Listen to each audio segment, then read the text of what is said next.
Guys, I've written the books, I've made the money, and I'm gonna tell you today the top 5 mistakes that most investors make when they get in the real estate game.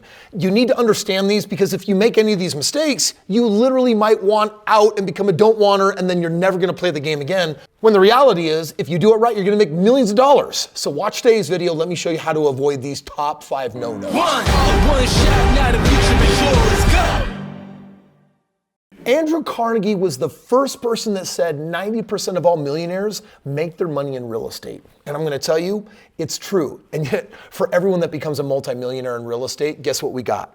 We got a bunch of failed wannabes. Like right now, you might be thinking about parents, family, friends, people that you know. They're like, oh yeah, I tried real estate and it was a total nightmare. That's called human error. I can guarantee you that they made one of these 5 cardinal mistakes. So today's video is me mentoring you on how to not commit these sins. First of all, what really even is real estate investing? Like at its most basic level, you're gonna buy low and someday you're gonna sell high. Like think about the average person that gets to retirement. They're 65 years old, they put a couple $100,000 in a 401k, and then they panic because they're done with their 40-year career and yet all they have is a couple $100,000 for retirement. And yet did you know as of 2024, right now, the average American who owns a home has $299,000 of equity. That means that the average retiree has more net worth in equity in their home than they actually have saved from 40 years of intentional saving into a retirement plan. Now, what does that mean? That they're looking at the two thinking, well, shoot,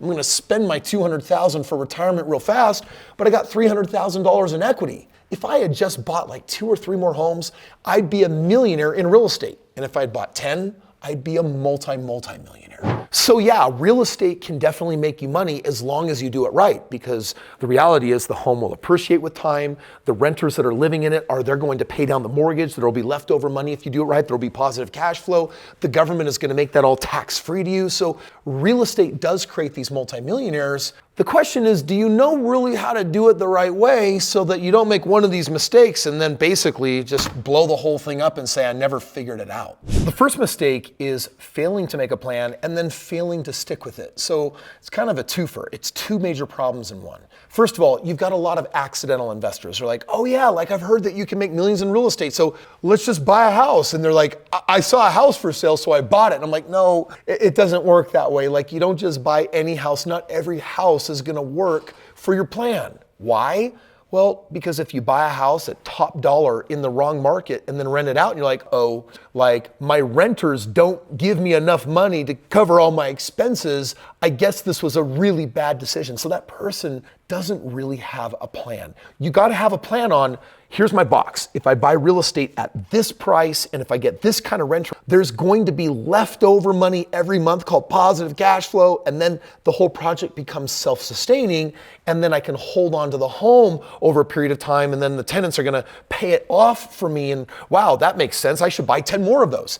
That's an example of having a plan and then sticking with it. Also, when it comes to sticking with the plan, here's what I need you to know. Real estate, done correctly, produces a really good ROI. That means return on investment. And it compounds with time. So for example, let's say I buy a house and between the appreciation and the positive cash flow and the tax benefits and the tenants paying it down, let's say that my total return on investment is making 25% a year. So here's $50,000 that I pulled out of a 401k or equity in my home, or mom and dad lent it to me and I used it to buy this property. And the cool thing is the house is producing 25% a year on my money. Well, if in year 1 it makes 25%, and year 2 another 25%, and year 3 another, by the 4th year, 25 times 4, that's 100%. That means that my original investment of $50,000 has now become $100,000. Well, that feels good, but realize that it took 4 years to get there. I recommend most people in real estate have a 20-year game plan. And what that means is that the money you make in the last 5 years of the 20 is going to be millions of dollars compared to the first 5 years where it might be tens of thousands or hundreds of thousands of dollars. In other words, the longer you are in the market in your portfolio, the longer you hold it, the more money you're going to make. Hence, you got to have a plan that makes sense, and then you got to stick to the plan. The second mistake is a lack of research. It's amazing how many new investors are so excited to buy a property that they look at maybe 3 or 4 or 5 homes and then they end up buying one of them. I look generally at 200 homes before I buy one of them. And of the 200, guess which one I buy? I buy the best property that makes the most money, and that really does come down to research. Buying a house is one of the biggest purchases you will make, so the amount of research needs to reflect that. The due diligence part of purchasing a house is arguably the most important part. I literally went on to Investopedia and said, give me a list of questions that I should be asking before I actually buy a home. Is the property near a commercial site? Will there be major construction occurring soon? What are the city's plans in the area? What's happening to the neighborhood? Has the area changed? Is it expected to see major changes in terms of demographics or household types? And on and on and on. In fact, if you go through all these questions, it can feel really overwhelming, but that's a small price you pay for making millions of dollars. And at the end of this video, if you're like a little too overwhelmed, I'm gonna show you a cheat, like a shortcut code on how you can actually have all of that just done for you. The third mistake new investors make is they fall in love with the property instead of the deal. So you look at these two homes and you're like, this one's so much bigger, it's so much nicer, I would love to live there. Like, I don't know, I'm getting the warm fuzzies. This guy, I don't know, I would rather live in this home. And this house, gonna make you 10 grand. This house, gonna make you a pile of money. You gotta fall in love with the numbers, you gotta fall in love with the right stuff and not the wrong stuff. This may be the biggest mistake that new real estate investors make, falling in love with the property because of the way that it looks. Unless you're going to live in it, the only thing that matters is ROI, return on investment. If I put something in, what do I get out? I wanna go with the deal that's gonna give me the most back. Wow, I'm so excited for my renters. They live in such a nice house versus, dude, I make maximum killing, tax-free cash flow on this property right here. Bottom line, when investing in real estate, you never want to make an emotional decision that compromises your financial objectives. This is an investment. It doesn't have to be the perfect house. It's definitely not designed to be exactly the way you want it.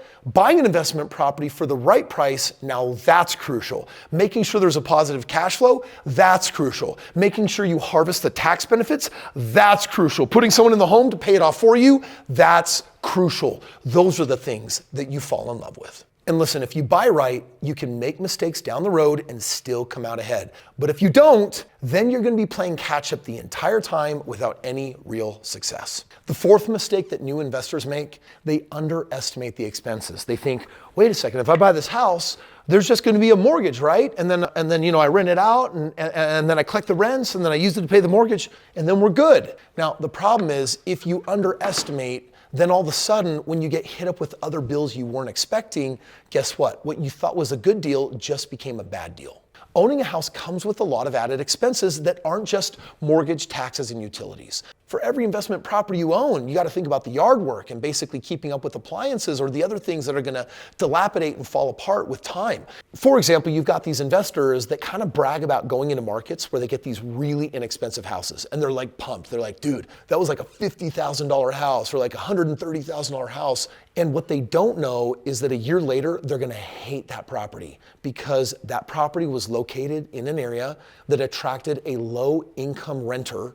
And that low-income renter, if they're making less than $60,000 a year, my personal experience, every 5 years, you're gonna have to come in and spend thousands of dollars on carpet and paint, repairs. And sometimes when they leave, they take fixtures with them. They take lights and they take appliances. And it's like, wait a second, is that all part of investing? And it doesn't have to be, but for the new investor, it often is because they just don't know what they're doing. It's always a smart idea to get advice from an experienced investor and say, hey, will you just check my numbers on this house? Like, do you think I've accounted for everything? And basically what they can do is bring you into alignment with reality so that if you decide to pull the trigger and buy that house, and you're gonna be way more prepared with making your decision based on more accurate expenses instead of hoping and best guess numbers, which newbies kind of mess up a lot in the beginning.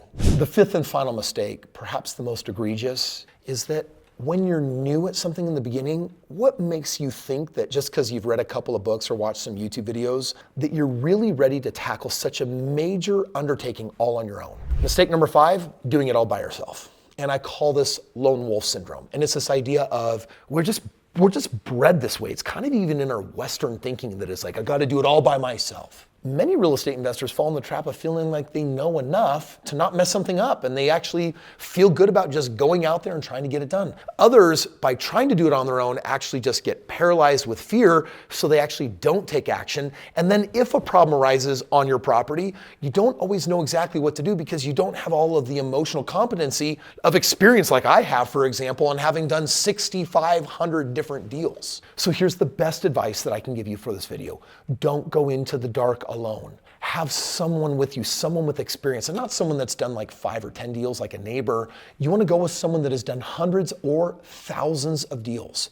For example, I love to mentor you, take you by the hand, and help you do it the right way. And for me, that starts with actually making sure we start right by getting a really good game plan. And I want you to ask yourself right now, if me as a multimillionaire kind of took a look at your game plan or could create a game plan and look at what you have to work with, like, I don't know, maybe you've got good credit or bad credit, or maybe you've got some money saved in a 401k that you're thinking about putting into real estate, avoiding the taxes and penalties, or maybe you have equity in a home, or maybe there's a parent that wants to go in on it with you. The reality is you may have a lot of resources or you may not have enough. But if I'm your mentor, I can give you a game plan showing you exactly how to get started. Because there's even ways of getting started in real estate that don't take any money whatsoever. So let me ask you, if the guy here who's done over $2 billion in real estate had a chance to give you a custom game plan, basically show you step by step what I would do if I were you to build your portfolio, is that something you would value? Well, if it is, click the link below in this video, and all you're gonna do is drop your name and phone number.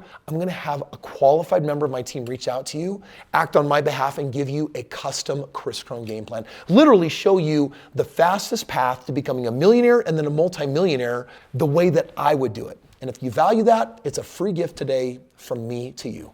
Click the link below, request your free game plan. Let's get you started on the right foot. Listen, I hope you enjoyed today's video, but you might be thinking, okay, Kris, I think I need more of like a step-by-step starter guide of exactly how I'm gonna do this. And guess what? I made the starter guide for you already. Like if you click right here and watch this video, I'm gonna show you how to crush it right out the gate.